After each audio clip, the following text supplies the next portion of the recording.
7 de abril de 2020 e nossa aula agora vai ser de ciências, tá? Hoje nós vamos estudar sobre os seres vivos e os seres não vivos. Esse assunto a gente já estudou ano passado, a gente já aprendeu, vamos só dar uma relembrada e reforçar um pouco mais os nossos conhecimentos, tá certo? Então, pegue o seu livro de ciências e abra na página 30. Vamos lá? Os seres vivos estão por toda parte do nosso planeta. Então, existem seres vivos de tamanhos enormes, como o elefante, a girafa, e existem seres vivos tão pequenininhos que para a gente conseguir enxergá-los é preciso da ajuda do microscópio, certo?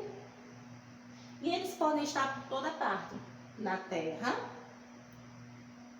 nos rios e nas florestas, nos oceanos e no ar. Então, a gente pode encontrar seres vivos em todos esses locais. Vamos relembrar?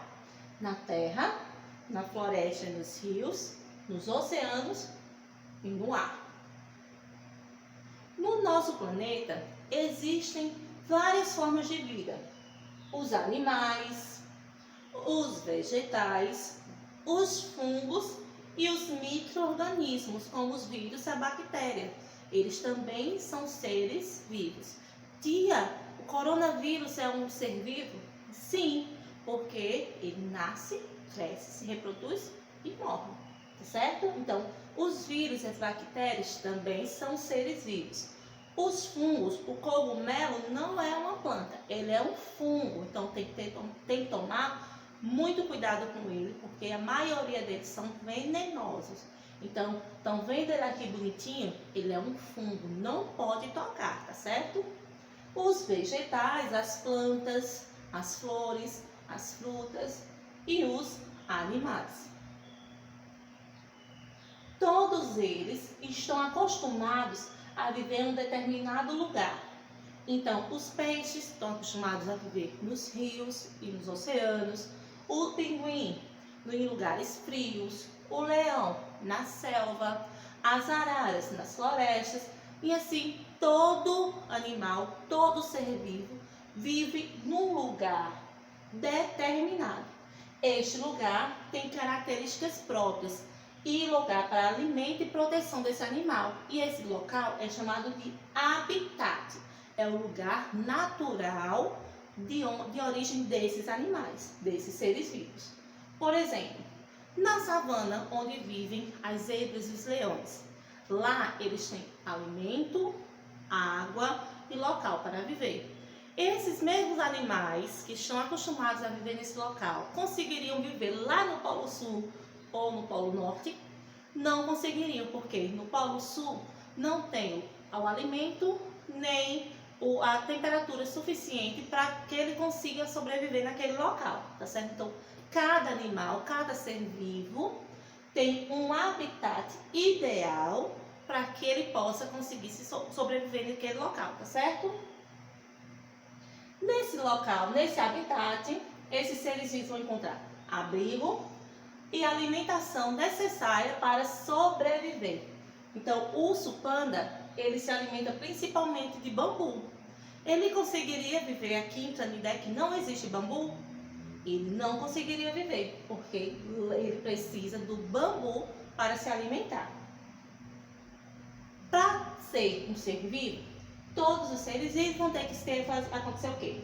Nascer, crescer, se reproduzir e morrer. Todo ser vivo, ele nasce, cresce, se reproduz e morre. Alguns animais podem se locomover. O que é se locomover? Se movimentar de um lugar para o outro, como o cachorrinho está fazendo. Então, como eu ia falando, alguns animais têm a capacidade de se locomover, ou seja, de ir de um lugar para o outro, se movimentar de um lugar para outro. O homem também é um animal, só que ele é um animal especial. O ser humano é o único que tem a capacidade de pensar, de construir O ser humano é o único animal que cozinha os alimentos antes de se alimentar. Então, por ter esse poder de pensamento, de construir, de criar, ele é chamado de animal racional. Porque ele pensa, ele é o único animal que tem a capacidade de pensar. Tá certo? Já os seres não vivos, eles são a terra, a água e a luz e o calor do sol. Tia, mas você falou lá no comecinho que os seres estão na terra, estão no ar e estão na água. Sim, eles podem viver nesse local. A minhoca pode viver na terra, a planta nasce a partir da terra, os peixes vivem na água e os pássaros voam no ar. Mas o ar em si, ele não tem vida. A luz do sol não tem vida. A água não tem vida. E a terra também não tem vida. Por que eles não têm vida?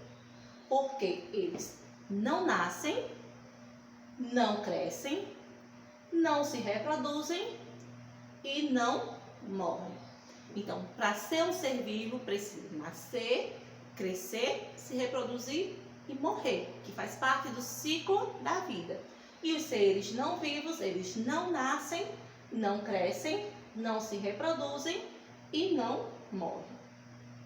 Vamos treinar um pouquinho para saber se todo mundo aprendeu? Observe agora a imagem. Vamos circular de vermelho os seres vivos e de azul os seres não vivos.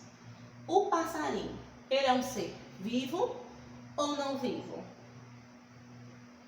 Ele é um ser vivo, porque ele nasce do ovo, ele cresce, se transforma numa galinha, se reproduz quando põe os ovos e morre. O carro é um ser vivo ou não vivo?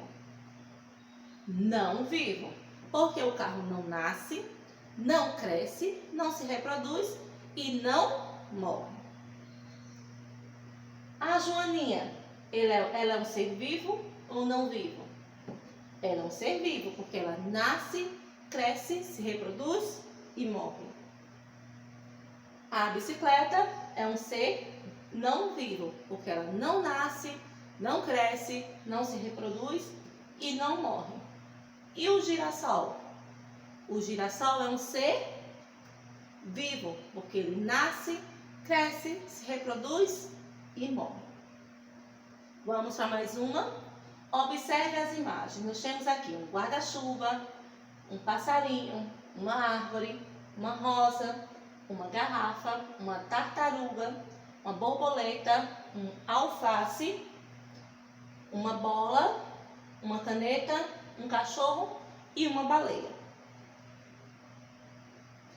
Então, agora nós vamos organizar em seres vivos e seres não vivos. O guarda-chuva é um ser vivo ou não vivo? Ele é um ser não vivo. Vamos voltar lá. O passarinho é um ser vivo ou não vivo? Ele é um ser vivo. Vamos para mais uma. A árvore é um ser vivo ou não vivo? A árvore é um ser vivo. A rosa é um ser vivo ou não vivo? A rosa é um ser vivo. E a garrafa? Ser vivo ou não vivo? A garrafa é um ser não vivo.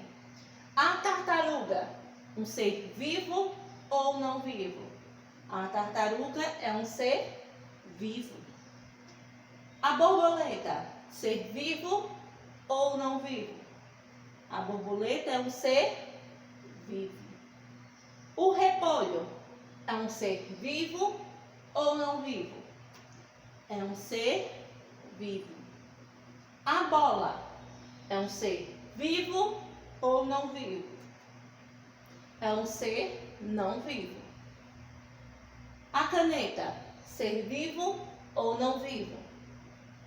Um ser não vivo.